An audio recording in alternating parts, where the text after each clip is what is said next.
Jo vetëm qytetarët, por nga syri i Safe City-t nuk mund të ikin as zyrtarët e lartë shtetëror, kur ata drejtojnë veturat private dhe shkelin rregullat e komunikacionit. Vërejtje për shkelje të rregullave gjatë drejtimit të veturës ka marrë vetë ministri i punëve të brendshme Pançet Toshkovski. Këtë lajm e ka shpërndar ministri në rrjetet sociale, ku ka zbuluar se vërejtja ka të bëjë me shkeljen e shpejtësisë dhe se ai ka drejtuar makinën e tij private të tipit Volvo me 1 kilometër më tepër se shpejtësia e lejuar.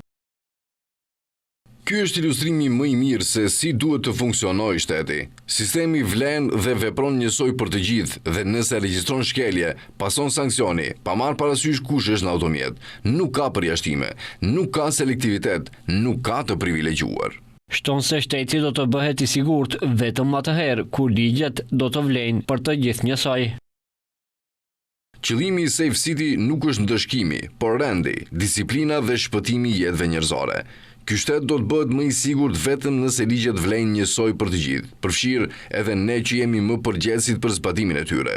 Me numrin alarmant të viktimave në rrugë që kemi, duhet të tregojmë shembull personal dhe përgjegjësi.